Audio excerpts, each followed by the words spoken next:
Hello and welcome to Dynasty 365. I am your host for the evening, Rich Sickles, the Gingerbeard Man. I am joined by JT here. You can find him at JT Orange on the Twitters, or X if you want to call it that. Thank you for joining us tonight. We're really happy to have you all with us. We're going to be doing a little fantasy Wall Street walkthrough. We're going to talk about some of the Dynasty stocks as far as who's gone up and who's gone down. Where's some buyer remorse that we have. So, without any further ado, let's get into it. Let's hit that intro.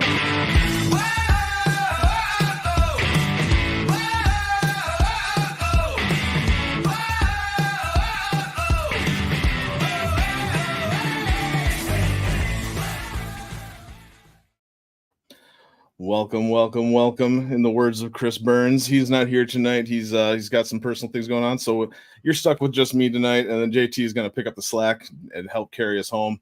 But I'm so grateful that you're all here with us tonight. Thank you for joining us. Those in the comments or those watching us, make sure to comment, post any questions that you have. We'll get to them as quick as we can. Otherwise, tonight, like I said, we're going to be talking about some Dynasty stock dividends. And we're going to start things off, though, with our normal first topic of the night, the news and nugs of the week. And the first topic really seems to be week 2 injuries. There is injuries everywhere. JT, what's your thoughts on some of these injuries? Brutal, man. I tell you what, I don't know if I've ever. I know one time I went 0-11 in the semifinals and championships. I'll never forget it because I thought if I went 50%, I was going to be golden, and I went 0-11. I don't know if I had a worse overall week in fantasy than I did this week. I'm in a lot of leagues. And I bet you I won less than 15% of my leagues. It's somewhere between 10 and 50%. It was bad. Injuries absolutely buried me. It also didn't help that I was having a party at my house to watch all the games. And so when these late injury news is coming in and everything like that, I was terrible about getting guys subbed out. I know I missed at least 3 or 4 guys minimum that got stuck in my lineup. I did not get them out. So it was a rough one for me trying to get back on track in week 3. Right. No, I totally hear you. Like that was one of the, I was looking at my wins losses from this last week, and I was just like, man, lucky to have won 20%, if that. There's just injuries everywhere. And then even like the leagues that I do median scoring too, I went 0-2. Oh yeah. It was like I just missed. It's like I had one guy that I'm like, oh my god, if he did anything or he wouldn't have got hurt, I lost by like 10 points. I missed the median by like less than 10, or I lost, I missed the median by 5 and I lost my matchup by 7. And I was like, I could have played terrible and still got 2-0, but I went 0-2. So yeah, these injuries, especially if you're someone like me, I know they say, especially when we're talking stock watch here, to diversify the portfolio. I might be one of the worst people at doing that. I fall in love with players, and I just end up drafting so much of the same guy that I end up having awesome seasons all around, or everything falls apart because I have so many of the same guys. And man, these injuries really hammered me. The big ones, I know we're going to get in all of them. The big ones that just buried me, the Tua injury. I have Tua everywhere. I mean, everywhere. I bought the dip when everybody was out on him 2 years ago with the concussions. I was getting him when everybody was trying to get rid of him. They're like, oh, his career might be over. I was buying him everywhere. And I also bought CMC, a ton of CMC in Dynasty after he had that 2-year run of injuries where he missed a lot and people got fed up because he was the number 1 pick and he got hurt. I went out and bought him everywhere I could get. I've been feeling great about both those trades for the last year and a half. And now they're both coming back to haunt me. Yeah. I'm hurting bad with both those guys because I have them on way too many teams. So actually, speaking of Tua, that's one of the big ones that we have listed here. And for me personally, you gotta wonder, like, is the opera music playing? Is there a large lady that is singing for Tua, do you think? Or do you think that he's going to bounce back from it? I got an interesting take here that I brought up to some of my hockey friends. There was a bunch of years ago where Sidney Crosby was getting all kinds of, head injuries, concussions, was getting like post-concussion syndrome, like was getting dizzy, and just, it looked like his career was over for the Pittsburgh Penguins. And then he just sat out like half a year. He started getting treatment because, again, this is like 10, 12 years ago before we knew as much about concussions that we know now. He got treatment. They let his brain completely heal and then monitored him super closely that if he had any kind of stuff, they'd be like, okay, you got to sit out until you meet these metrics, these brain metrics. Yeah.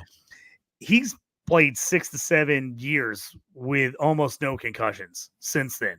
So it is possible. So I know the big thing out right now is you got to get Tua's got to retire. You know, he's got to think about long-term CTE, which obviously anyone who plays football, that's a serious concern. I think the difference is the technology these days of the way that we're able to monitor the brain, see what's normal brain activity and what's not, and then be able to monitor that when it fixes. Because so I've done a decent dive into this research. So, for people that don't know, the biggest issue for concussions is when you go out and you play again, you get hit again before your brain has completely fully healed. That's where you start seeing the really bad CTE. That's when you start seeing people getting all this post-concussion syndrome. That's where you have issues. And so I think the fact that they're putting him on IR 4 weeks, I think is smart. Let him see a couple specials, let him do the testing that they need to do. And now from there, they can really monitor. If he takes any big hits, they can take a look at it, go, hey, even of a little hit, they can go back and monitor and going, hey, is this affecting his brain? Is it doing it different ways? This is a huge thing. Because concussions happen. We know what happens. We just know that Tua's the guy that everybody notices it the most when it happens. Right. It happens every week. There's a guy who gets a concussion every week. It's just not as big of a deal when it is as when it's Tua. So I think the idea of like keeping an eye on it, the fact that we do have that technology, we do realize that rushing guys back is the biggest issue, is getting guys back in before their brain has fully healed and gotten back to normal. Make sure there is no bleeding, nothing like that. Because that's when you get that next hit when you're not fully healed, is when you start doing the real damage. That's when you start seeing things that add up time after time after time. And so I think, I think it's smart. I'm on the side. I don't think he should retire at all unless it's something where he's like, I just want to get out and I want to be done. It's, an Andrew Luck situation. He didn't have the concussions, but he was just, the injuries were piling up. And he's like, I just don't know if I want to live like this with just injury after injury. So unless Tua's saying like, man, I just don't know that I have the love anymore, I don't want to play, I think it's smart. Just take the time, but be smart about it. Take the time to heal. Make sure you've got multiple doctors that have told you, hey, you're in a good spot. Then get back in there and play. We've seen it happen. We've seen other players that got early concussions in their career, figured out and ended up having long careers and were fine. And we saw guys that, no, they had a couple and it was just like they never really recovered. And it was like they couldn't really get back in without taking more hits. So hopefully Tua and the team he gets together can figure this out. I'm optimistic, not only as a fantasy owner that has a ton of Tua, but just as a football fan who wants to see guys succeed and of course wants to see great quarterback play. I hope the best for him. I think he's doing smart situation. He's going, hey man, I'm not retiring. I'm looking at my team. I'm going to talk to my team and then have those people help guide him. And then if it gets to a situation where like, man, this is just not looking right on these brain scans, and they say, hey, like you really need to start thinking about this long term, then I think at that point, then maybe he has to make a harder decision. But I am confident in the fact that we have done so much brain research on concussions that they are monitoring these things way closer. The guys that had really bad CTE were guys that were constantly getting concussions in games. No one was monitoring them. We know the old saying, oh, he got his bell rung. Got his bell rung. You're fine. Sit out a series. Get back in there. Well, that's not the case anymore. I coached fifth grade football. I used to coach high school football. Even when I was coaching high school 10 years ago, we started making guys, take tests, make sure the brain was good, monitor that stuff. So I think we're good on that I'm hoping everything's good for Tua there. Yeah, no, the one thing that I got to say about it, I'm really surprised that he's not wearing that extra cap. Mm-hmm. Like that's just the one thing that I'm really surprised by, just because of the history that he's had. But maybe that was a choice, Moving on, though, let's move on to real quick. We'll get one more injury in here. Let's talk about Pacheco a little bit. And what do you think that this means for Dynasty? Like, are you team Steele, Carson Steele? Are you team Kareem Hunt? Is there somebody else in the mix that you're kind of eyeing for? Who are you going after? Yeah, I picked up Steele in a couple spots where I could get him. I have him in a couple C2C leagues, so he's already on my roster because I had him in college. So that helped that I didn't have to go out and bid everybody for him. I've picked up Kareem Hunt in a couple leagues, and I have to tell you, I'm not super excited about it. You're right. He has not looked good. He did not look good the last couple of years. I mean, even when the Browns were desperate, they were like, we're good. Like, move along. So I do not see Kareem Hunt making a big impact. I could be wrong on that. I took him just in case. Yeah. I think Carson Steele can do enough just because I think this team is good enough. Mahomes, the way he passes the ball, the way that Reed sets his offense up, I think Steele could be a solid play. Now, are you expecting him to be awesome? I don't know about that, but I'm taking him just in case. You never know there. Yeah. No, absolutely. And that's I get where you're coming from. I definitely I'm not on the Kareem Hunt bandwagon at all. I picked up Carson Steele wherever I could. Spent probably more fab than I should have, but but I made sure that I got him wherever I could. And then I'm interested to see what P. Ryan does now. Like I have a feeling it's going to be a little bit more of a running back by committee type situation back there. So I'm hopeful for P. Ryan because I drafted him in a few spots already too. I've got a little bit of P. Ryan too, so I agree with you. I think you can see P. Ryan getting a little more in the mix here. Just he knows the all. I mean, he's a seasoned vet. He catches the ball well. I could see P. Ryan getting a little more play in this thing when it's all said and done. Yeah. And to Brandon's question here, backing up just a little bit, let's go back to the Dolphins for a moment here. Brandon Walzak, am I saying that right? Hope I'm saying that right. Brandon Walzak. He's wondering what the value is on Mostert right now. In PPR, he got offered Judy for Mostert. I got my opinions. What do you think, JT? So for me, Mostert's a guy. I mean, he's getting up there in age. He's been injury prone. Right now, he just fits with the Dolphins, but you've seen them. They just keep drafting young guys. It's like, how much more time does Mostert have? If it's me, if I don't need Mostert, if he's maybe like a guy that's my third or fourth running back, and I'm playing long term, I'm going to get Judy. Judy's a guy who's obviously not performed how we wanted him to, but he's still got some talent. There's a chance you never know. Maybe he stays on the Browns. Maybe he ends up getting moved. Still a very young guy. I would take Judy unless I'm in the spot where I'm like, I need Mostert to start for my team. Then I'm like, I might hold Mostert, even though I think the value is with Judy. I could see holding Mostert if I absolutely needed him. But again, you're always going to look at it like how many carries he's going to get and how are the injuries going to hit with him. Obviously, the 21 touchdowns last year, the chances him ever doing that again are very slim. So with your running back committee or running backs that you have there, Henry, Christian McCaffrey, Dobbins, Najee Harris, Algier, and Corum. Yeah, I would be more than happy making that trade. Moving on. Yep. I'm making that trade for Judy for sure. Yeah, Judy can always bounce back, and if he doesn't, it's not like you paid like a first or second round pick for him. I mean, you gave up a 32, 33-year-old Mostert for him. Right. All right. And we got a comment here from Stephen Molina. Let me know if I'm saying that wrong, Stephen. I know we follow each other. I want to make sure that I'm saying this right for you. So hit me up.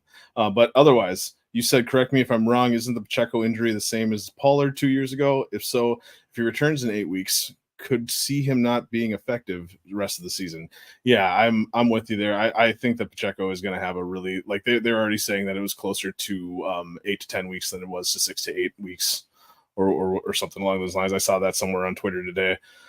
I don't see him coming back anytime soon, so it's going to be a long one. Yeah, and here's the thing: even if he bounces back kind of at the end of the year, it's almost more like he's going to help the Chiefs in the playoffs than he's going to do in fantasy. Right. I mean, he by the time he's going to start turning it on and start getting good, chances are your fantasy team's out of it at that point. So I would not be counting on Pacheco the rest of the year if it was me. I just would assume he's done. If he gets back and he gives you anything, I take it as a bonus. Yep. No, I'm with you. Well, hey, let's get out of a little bit of the sadness of week weeks 1 and 2 here, and let's move on to something that was happy about that we thought about week 2. What was your favorite part of week 2?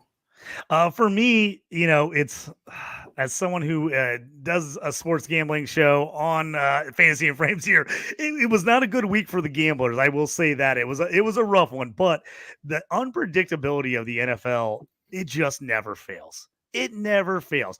9 teams are 2-0. And you tell me who predicted that the Steelers and the Chargers were going to be 2 of the AFC teams, along with the Bills and the Chiefs. And then NFC, you're going to get Saints, Bucks, Vikings, Seahawks. What? Those are the undefeated teams right now. The NFL just never fails to keep it interesting and keep you frustrated, but also keep you glued to that TV screen. Right. No, and you hit my favorite part of week 2, Vikings beating the 49ers.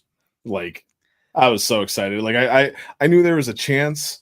I was trying to keep my expectations tampered, just because I got my expectations tampered on the season altogether. But after that, I'm wide open, man. This next week, it's going to be a fun week against the Texans. I can't wait to see what the Vikings do. I'm excited. As a known Sam Darnold lover, I am pumped for Sam Darnold starting the year off right. I had predicted this last year for the Niners that if Purdy didn't come back, that Darnold would actually have a magic season and lead the Niners to the Super Bowl.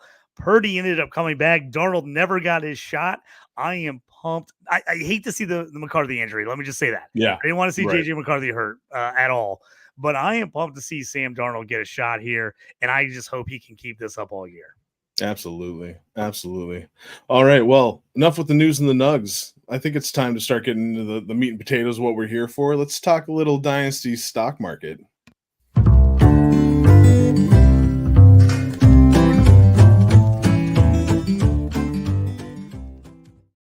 I love that little catchy tune right there. All right. Anyways, it reminds me almost of like an old Nintendo video game. You know what I mean?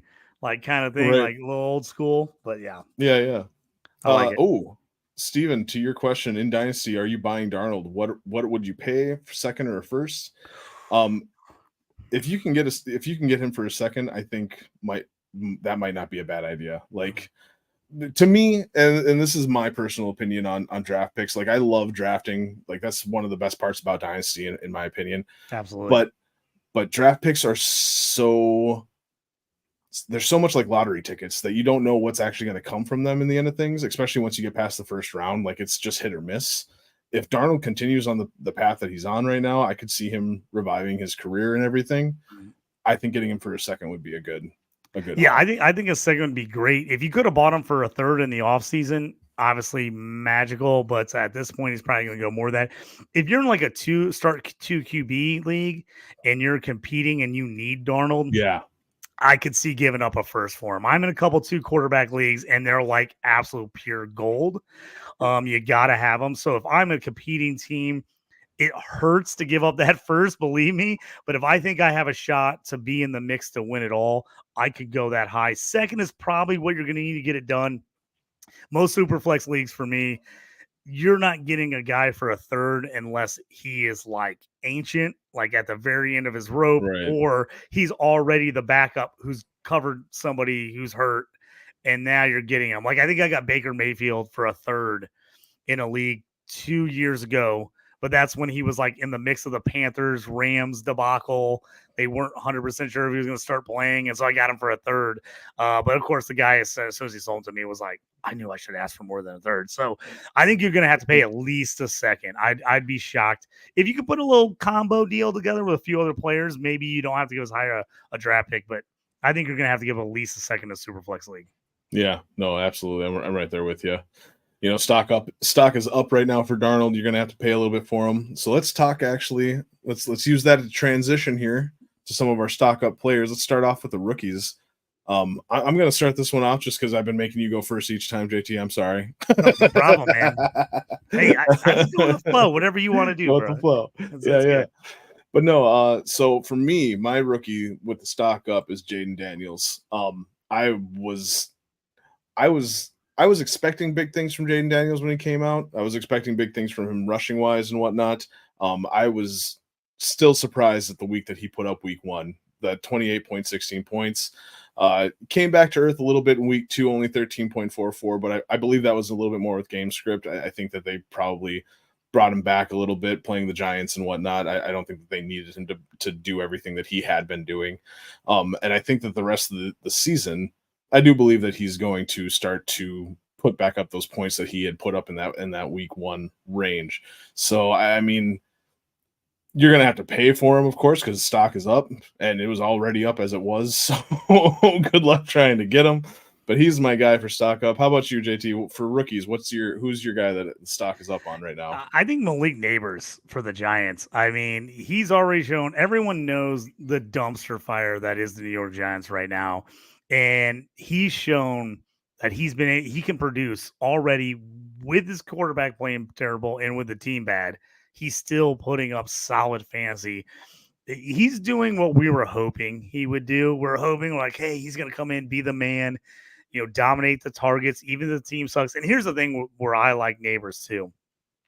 If Daniel Jones gets pulled, I'm not sure Drew Lock isn't actually better for Neighbors. I mean, Drew Lock is the type of guy that will absolutely force it to his studs, and he loves to throw deep. He loves to throw deep, which is what Neighbors loves to do. Run deep fade routes and let your quarterback drop it in there. So that's where usually I'd be worried because I'm like, oh, man, if he gets pulled or something happens, like, is that going to kill Neighbors' stock? I don't think that happens. So it's going to cost you a ton to get him. But I'm loving Malik Neighbors and what he's shown just 2 weeks into his rookie year. Absolutely. Yeah, I'm right there with you. I love Neighbors. I only got one share of them this offseason. But I'm so excited that I got that one share. Won't you be my neighbor is my team name. Had to put it in there because I do think that he is going to be a dominant presence in the league moving forward. And I'm with you too, as far as like the is Daniels going to get pulled or not. Like it's a lateral move in my mind. Like I like Daniels a little bit just for his rushing upside, but as far as it comes to passing, I'm not phased between him and Drew Lock. So either one I'm happy with. But let's talk about some of our intermediaries, some of the guys that have been around for a little while, not quite veterans. Who is your stock up for in these terms as far as guys that have been here for 1 to 3 years or so? So this guy, his stock was almost negative coming into the season, and he has shown out the first 2 weeks. I've been talking about him for 2 years now. Colts wide receiver Alec Pierce.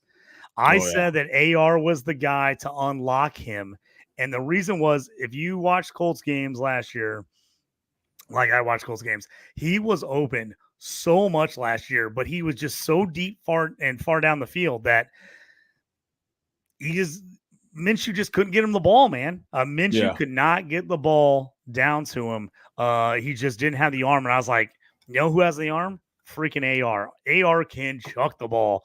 And I was like, I like Pierce. I was like, he's never going to be a 10, 11 catch a game guy. He's not one of those guys, but he's a guy that can get you 100 plus and a touchdown on every 2 or 3 weeks.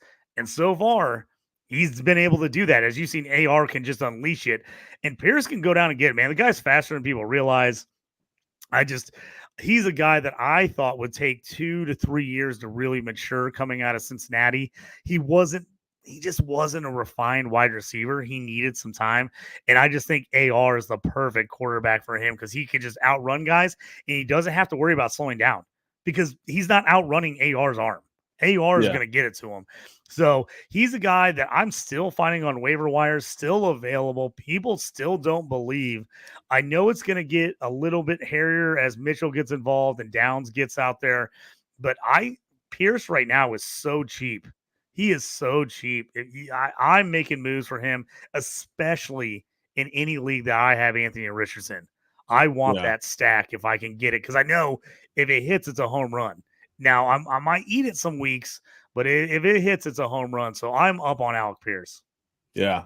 No, I'm with you. And that's one of the guys that I was not as big into when he came out. I didn't know enough about him. I saw somebody on Twitter earlier today just saying that we didn't have enough on his tape to really know what kind of receiver he was going to be. But yeah, you put him with Anthony Richardson, he's lighting things up. And to counter your point just a little bit, you said that he wouldn't get, 10, 12 targets a game. Yeah, he's probably not going to. But last week he still got, I believe, 8 targets when Downs was out. So like they want to get him involved in the game more. It seems like AR likes him, man. It really does. Absolutely. It just seems like he wants to get him the ball, and he just guns it downfield. And if you watch games last year, people complained about him because he had a couple drops and stuff, but he was slowing down and coming back for every pass because Minshew just couldn't get there.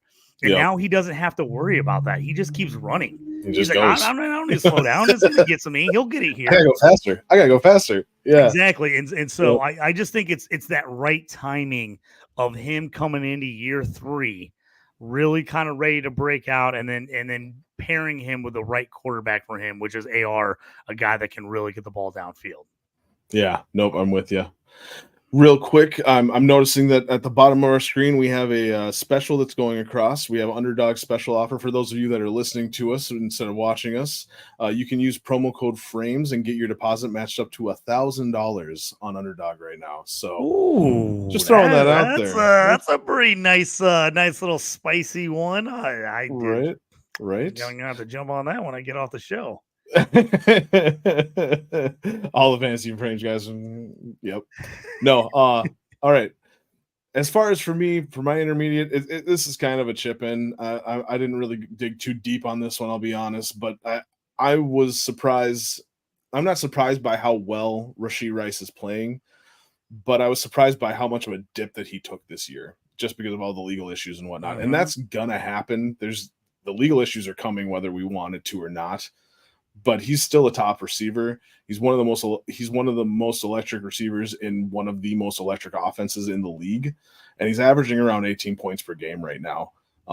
So yeah, it might be a little bit too late to go get him. Maybe once the suspension comes, maybe then you can go get him for a little bit cheaper. But stock is going up on Rashee Rice. Try to get him while you can. I was one of those guys trying to buy the dip on him. I think the fact that, people were a little nervous. Oh, good rookie year, but if he gets suspended, what does that look like? Right. The Chiefs now are coming out like loving it. So if he plays the way all season and he actually gets suspended again next year, I don't think it matters at that point, because now people are like, oh no, he is the man.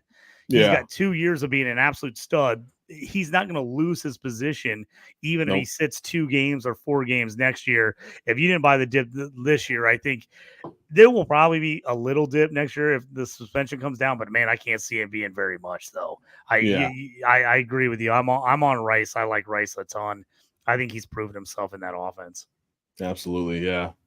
Yeah, no, he's it's amazing to me that he's only a second year receiver. Like, with how well he is playing and everything, it's so impressive. So impressive. Parker, I see you there. Parker Bledsoe in the chat asking DK or Flowers. Ooh, my knee-jerk reaction. I'm gonna go first on this one. My knee-jerk reaction is DK. I love Flowers for the long run and everything. I really love what Flowers brings to the table, but I think that DK is one of the more underrated players in the league. So yeah, I gotta agree with you on DK. I just think you have those people out there who don't like DK because the inconsistency, but I think just value wise, I think people look at DK a lot stronger than Flowers. Unless Flowers has a monster season with Lamar, I think he can have a good season, but I just think we've kind of shown that like Lamar just doesn't get these guys huge fantasy seasons, and I think that's going to be a little bit of an iffy for them. So for me, value wise, I think DK is the play. Yeah. Yep. Yeah. He's the veteran that I want. Definitely. And speaking of veterans, let's move on. Whoa, hold on before we move on any further. Parker, you got another question in there. Carr or Anthony Richardson? Ooh, I mean, it's got to be Anthony Richardson. I think this is a slam dunk, Anthony Richardson. Yeah. I know Carr's got off to a great start, and the Saints have looked fantastic. And if you can sell Carr for great value right now, yes, it's AR by a mile, unless you have the most insane Saints fan in your league, and Derek Carr is his favorite player, and he wears a signed jersey everywhere he goes. Yeah, no, I'm with you. Yeah. I like Carr coming out. I was a big fan of him coming out. I was really hoping the Vikings were going to draft him. But I've never really had like a lot of expectation for him. I think at some point the Saints are going to come back down to earth just a little bit. It's just a question of when. I don't get me wrong. I hope it doesn't happen. I hope they just continue to flourish and I mean, it's great for fantasy. It's great for football. Why would you not want that to happen? Carr's always been a decent QB, especially NFL wise. He's just never been a standout fantasy guy. It just hasn't never been really his game. I think he's a better NFL QB. I mean, I think he got the short end stick big time with the Raiders. That was I thought that was pretty shady how that happened. But I think he's a solid QB. I like Carr, but he is just very rarely going to light the world on fire in fantasy. Yep. No, I'm with you. Well, let's get back to the stock that is up for us right now. Let's finish this off with our veterans. I'm going to talk a little bit about my guy, and I really wish that I'd have been more in on him the last couple of years. I was down on him because of how he had regressed a little bit and how they were using him, and so I wasn't really as big of a fan. But man, Chris Godwin, he's back, baby. He's back to that 2019 form, showing the world what he can do. He's working out of the slot and outside, and it doesn't matter where they're putting him. He's still putting up numbers on cornerbacks. He's over 20 points per game on average, 8 targets in each game so far, which volume is king in my opinion.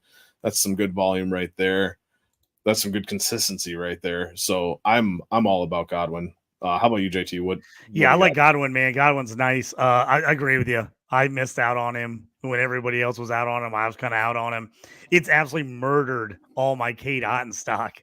I thought Cade Otton after the end of last year, I was like, oh, he's like going to be a really cheap, like low end tight end that I can grab, get some solid points out of. And he has been non-existent the first 2 weeks. It's been all Godwin.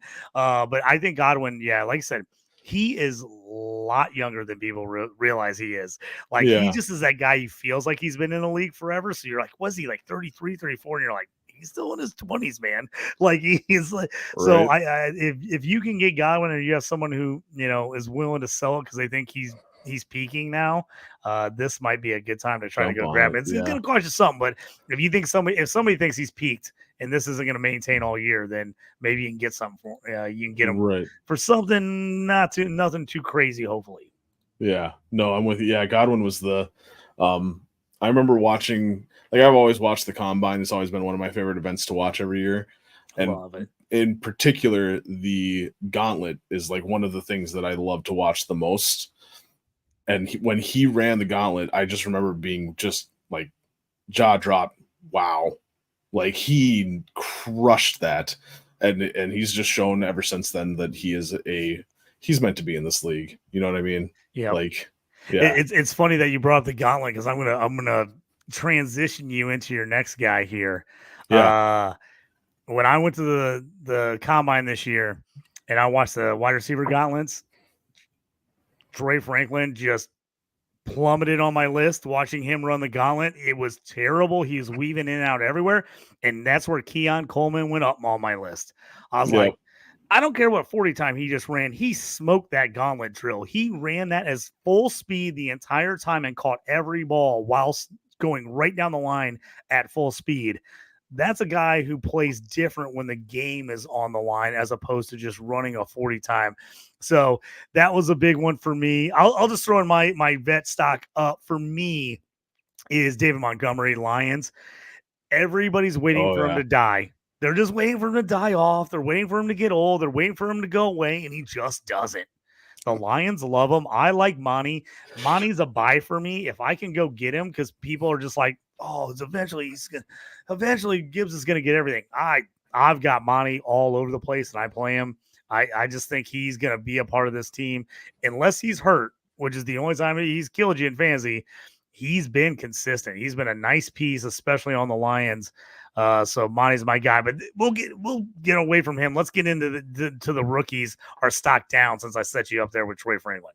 Yeah. Real quick before we do get into that, I just want to say the Lions already tipped their hand on what they're going to do at running back. Like, I love Jahmyr Gibbs. I loved him coming out. I was a big stan. But you got to have that expectation of what the Lions are actually going to do when it comes down to the red zone and things like that. Montgomery's going to get the ball just the way that Jamal Williams got the ball. Like, that's what Dan Campbell likes to do. You might not like it, but that's just the way it is, man. Gotta read the room, gotta read the coaching staff. That's what they love. Exactly. But as far as stock down on rookies, you already said it. Troy Franklin, stock should have never been up in the first place, and I helped put it there. I was really excited. I'm going to be honest. Like, I asked this question on the Waiver Wire show yesterday, but if anybody has any good ways to cook crow, I would appreciate it, because I'm definitely eating some this year. Just severely disappointed with the start, and there's no competition really around him. I don't understand it. When you're playing 7th round rookies out of Utah that no one's ever heard of over him, that is not speaking well to the coaching staff liking you and you getting on the field anytime soon. Right. Yeah. No, I thought for sure that him and Bo Nix were going to make beautiful music together. I thought it was the great combination of bringing them together. Well, it was the perfect landing spot, right, for his value. Yeah. The fact that he dropped to the 4th, people thought, oh, he's going to be a 2nd, maybe 3rd rounder. And then you saw all those guys go in front of him. He drops to the 4th. And then you're like, oh, but he goes to the Broncos and his college quarterback who fed him constantly. You're like, this is perfect. Yeah. And it's been the opposite of perfect. I mean, he is non-existent, man. He is way down the depth chart. It's like Mims last year, Marvin Mims, but like 100 times worse. At least Marvin Mims, they let him kick return. Jeez, dude, they're not letting freaking Franklin do anything. Yeah, no, I'm with you. How about you? Who's the rookie that you're down on? Who's the stock going down on? I was going to say Steven Molina. Great idea. Steve just said the exact same thing I said. He said same staff that drafted Mims. Maybe they can't evaluate wide receivers. Right. And Steve, we're kind of on the same. We're on the same boat here. That is for sure. So my stock down. I was going to pick one single guy, but I wanted to talk about the whole class, and it's the rookie running back class.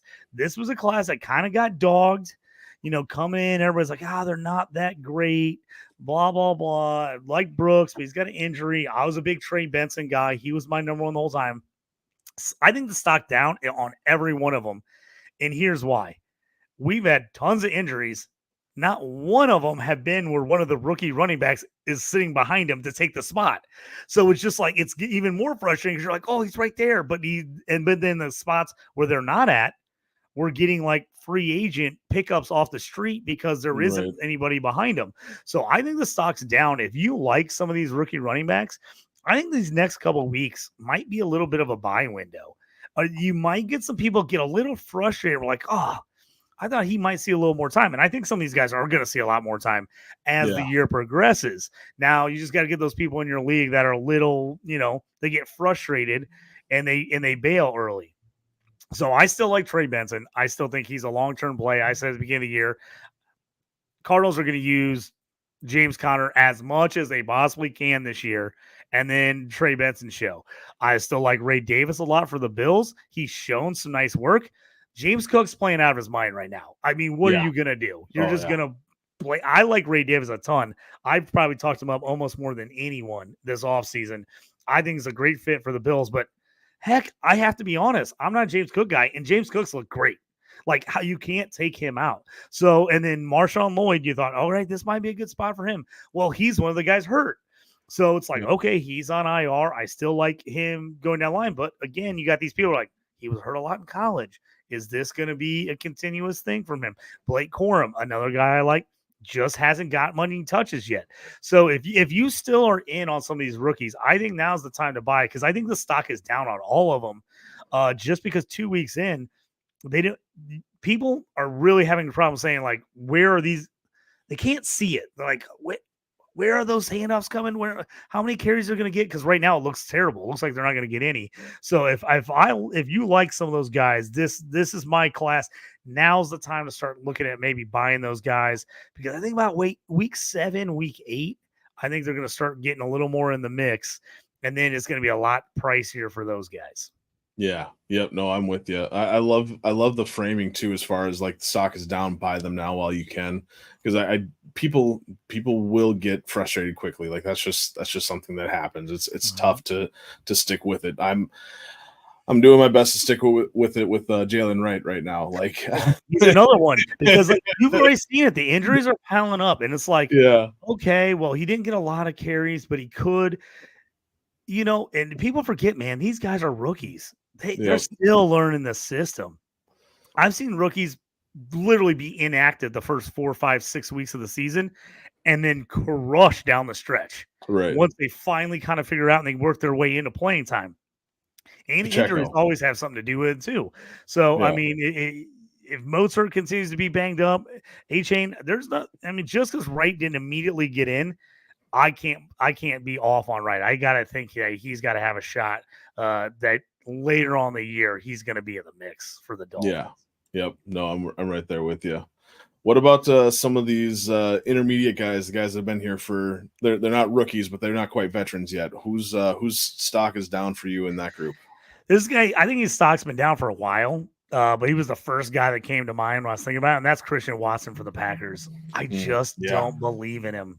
I just yeah, don't, man. And it's not that he doesn't have talent. He just feels like the guy that's going to be out there, and he's going to do just enough to give you hope sometimes. And then you're going to be disappointed the rest of the time that, like, why is this guy who runs this fast and is this big not putting up better fantasy numbers?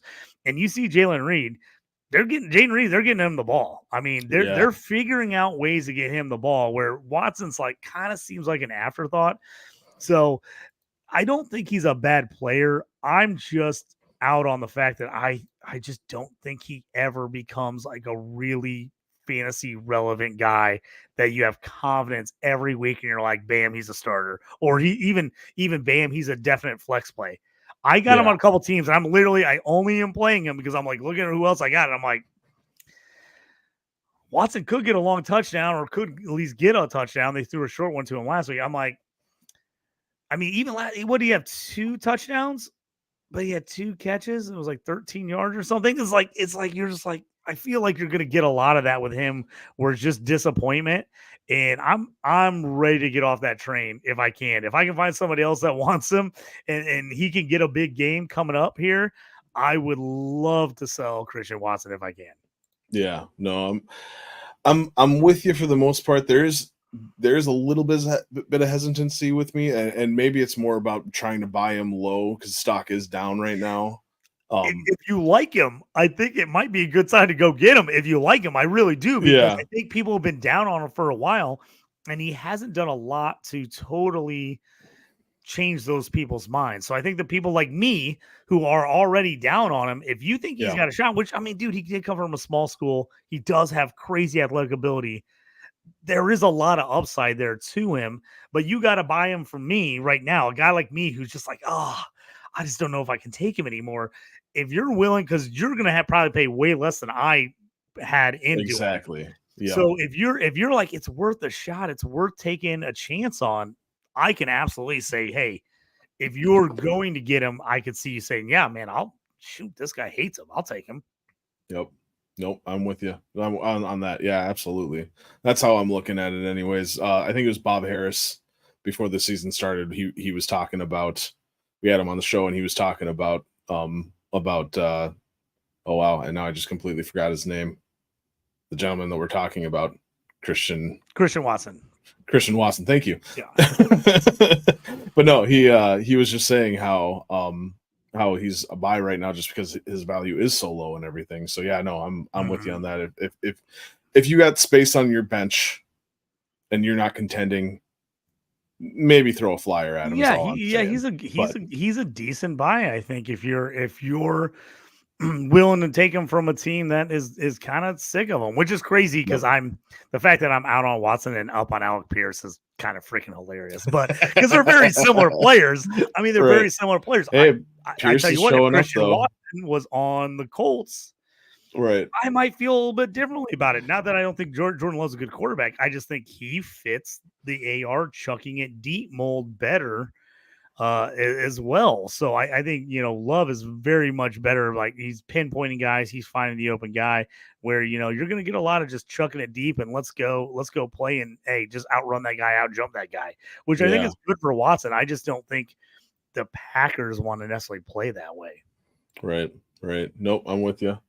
So let's move on. Actually, before we move on, let's get in my running back. I'm gonna hit up my intermediate guy and my veteran guy back to back here. Couple of running backs for you. Zamir White. I really thought that he was going to do something this year, and I was wrong.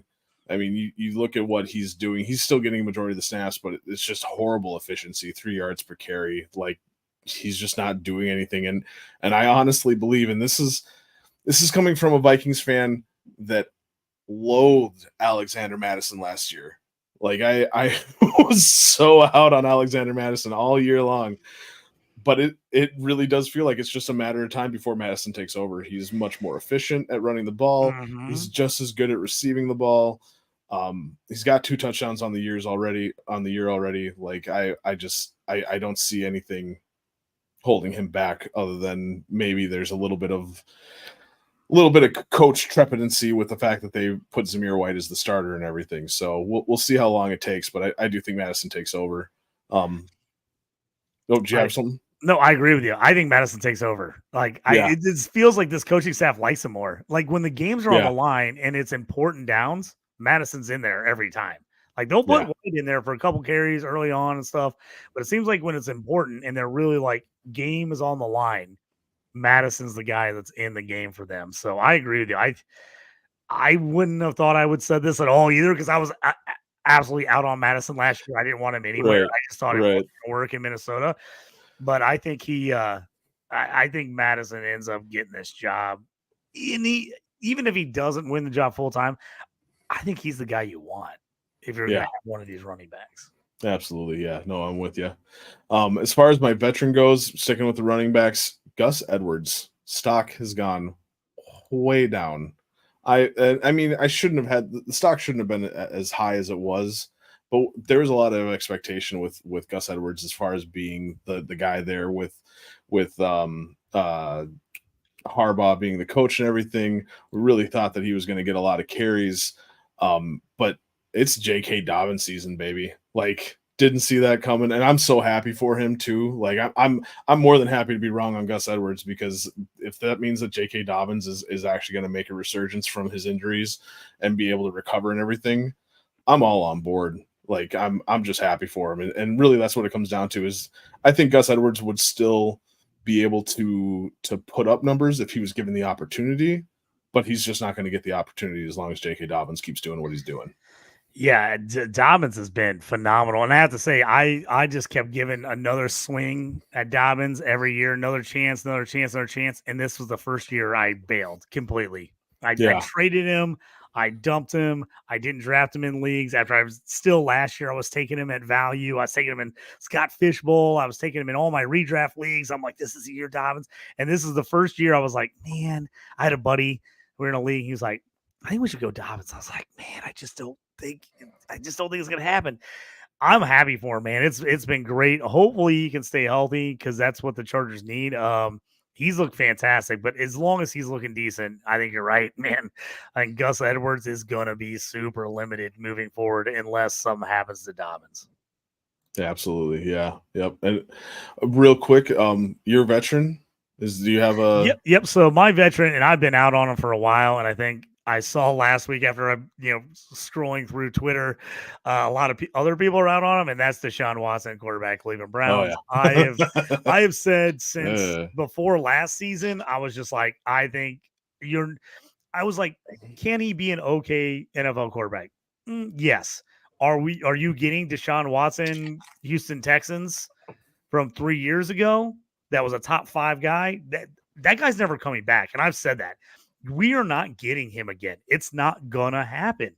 And I think people are starting to come around. They're like, you're right. Can he win some games? Can he be a competent top 15 quarterback in the NFL? Yes, he can, but he's not that top 3 or 4 or 5 guy. He just isn't. And it's not coming back. It's not coming Yeah. back. And I think people are starting to look at it and go like, I tell you what, I'm on the boat of I would love to see Jameis Winston get a shot with Right. Cleveland. Right. I tell you what, Right. make Cleveland a lot more likable team if Winston was in there instead of him. So I've been out on Deshaun Watson for a while. I had people constantly try to trade him to me, and I was like, honestly, I don't know if there's anything you can offer me for him. I just don't want. I don't want him at Right. all. Right. So I have one team that I took over an orphan this year that I had him. I spent all off season trying to trade him, and I couldn't get a trade done. I was like, Yeah. I was so mad. I was trying to move It's him like, before like it all hit the fan. Now I'm like, I'm just gonna eat it now. And now he's my QB3 on a super flex team, and I'm just gonna play him in the bye week if he's still starting by that point. right. Is kind of where I'm at. Yep. No, yeah. He's it's like Brock Osweiler in fantasy. You know, you got to give me a second along with Deshaun Watson if you want me to take him from you. Exactly. Yep. Yep. Well, real quick, I just want to say too, before we get into the next part, I just want to thank everybody for tuning in. Thank you so much for joining us tonight. Thank you for supporting us. If you have the chance, please jump over to the YouTube channel Fantasy and Frames and hit that subscribe button. Hit the bell so you get the notifications for when we come on. We come on every Wednesday at 8 o'clock Eastern, 7 o'clock Central. But yeah, we thank got you all so night much. after this, right? Yeah, I mean, you got to tune in all night. Dynasty You got to 360. tune. Oh yeah, we got them going all night until me and Jorge finish it off with the late night shoot the gap. So it just sit back, relax, pull up the computer, the YouTube on the TV or on your phone, and just lock in to Fantasy and Frames all night on Wednesdays. absolutely. We got your Wednesdays covered. Absolutely. Well, real quick, before we sign off for the night, I do want to hit two people, somebody that you're bullish on and somebody that you're bearish on. Somebody that you're bullish on that you're trying to trade for, and somebody that you're bearish on that you're trying to trade away. Who are your guys? So my bullish on that I've been trying to acquire him for a while, and it's becoming much more difficult. But there's still some of those people out there that don't 100% believe, and so I'm going after those guys, and that's George Pickens, wide receiver Steelers. I want those guys that are box score chasers. They're looking at the box score right now, and they're like, "Oh, he's been okay the first 2 weeks, but the Steelers haven't scored. He doesn't have a touchdown. Like maybe they're not going to get it together with Justin Fields." He has so many yards called back on huge plays this year for penalties. A garbage pass interference on him in one game, and then a couple holding plays on other plays. I think Justin Fields, as long as Justin Fields stays there, I think him and Justin Fields are getting a nice connection together in Pittsburgh. I think this thing's on the verge of blowing up. I think Pickens is on the verge of absolutely blowing up in this league. Everyone complains about the separation. You know what? He still doesn't separate that well. But you know what he does? Catches freaking everything. Everything. It doesn't matter if a guy has 3 hands in his face. He catches the freaking football and he gets his feet down. The guy, I love Pickens right now. The stats are they're not showing how well he's actually played. And the same thing for Justin Fields. The stats are not showing as well he's played. I think Fields is going to continue to prove, and I think Pickens is right there. So anyone who's still not 100% in, I'm out there trying to get Pickens from them if I don't already have him on my team, which I do. I have a ton of Pickens, but I'm trying to get him even more spots because like I told you at the beginning of the show, when I love a guy, I freaking love a guy, and I'll go after him in every league if I can. Absolutely. How about your yeah, I'm with you there. I really love Pickens. And I think you're right. I saw somebody earlier on today saying that Fields wasn't the issue in Chicago. And that's no offense to what is going on with Chicago Bears. Hopefully they can figure it out and start getting that offense to groove because that's what they need. But no, I think Justin Fields was a huge steal by the Steelers. Absolutely. And anyone who hasn't watched the games or just looking at the box score, they're like, yeah, he's playing okay. He's played a lot better than okay. He's done what they need him to do, not turn the ball over, not take a ton of sacks, and let a top 5 defense dominate. And that's what they've done. And if you would just cancel out a couple really bad penalties from the Steelers offense, those stats would be a whole lot better. I think Pickens has got 150 yards in receptions called back on penalties. I mean, you add that to what Fields would have passing, some of those games would look a whole lot better if those penalties wouldn't have happened. Yep. Nope. I'm with you. My guy that I'm bullish on, I've been bullish on him all year, and I'm not going to stop. Kyle Pitts. I'm still trying to trade for him wherever I can. And I think right now actually might be a better time because I think people are really nervous with what's happening with the Falcons play and everything, whether or not Cousins is fully healthy and everything. So right now, I'm embracing the Vikings motto, every Vikings fan's motto of "There's always next year." Yeah. This is Dynasty. We're not playing. Hey, I love where your head's at, man. Like, this might be the best time in his career to buy him if you're still in on him because so many people are out. Absolutely. Yeah. Yep. No, that's 100%. As far as somebody that I'm bearish on, Rachaad White, he does not look like the top back from 2023 anymore. Somehow his efficiency is worse than Zamir White's. He's only getting. I almost brought him up when we were talking about Zamir White. I was like, "What is he, Rachaad White?" But then I didn't want to say anything and blow it again. I didn't want to give it away. Yeah. No, I mean he's still good in the receiving game, but he's got to get those receptions. He didn't get them last week. And you saw how he finished last week. So I feel like if you can trade him while there's still some value there, if there's any left, try to unload him while you can. He was gonna be my pick until I saw you were taking him. I was like, okay, I'm 100% in on with you. I've been off on Rachaad White. I've said all along, if he doesn't get 65, 70 catches, his value is gonna tank because that was all he could do. His advanced metrics are awful. He just is not good with the football in his hands. He doesn't make plays. I think we're going to look back at his year last year and look at one of the most crazy anomalies for a running back in NFL history. Oh, absolutely. Fantasy, that he finished as a top 5 back, and we're going to be like, where in the hell did that come from? And it was just because of just the drop-off factor and just getting dump-offs all the time, and just because of the points per reception, it was a huge one. So I am 100% out on Rachaad White. So I like you. My next guy behind him, and I don't dislike him as much as Rachaad White. I don't trust Denver at all, and that's Javonte Williams. I do not know what the Broncos are doing. I don't trust what the Broncos are doing. If Javonte Williams got traded, I'd probably be more in on him. But right now, I'm out, and I'm now nervous. I want to get any value I can. I got the 1.8 for him before last season. Wow. Stole that. There was a guy that loved him. But I was like, at this point, I'm trying to get any value out of him because I just think it's going to keep going down. That's huge. And I'm not actually against him as a player. I'm against the situation. And I just do not believe right now in the Broncos coaching staff and using him correctly. So I'm out on Javonte. If I can trade him, I'm trying to get rid of him if I can.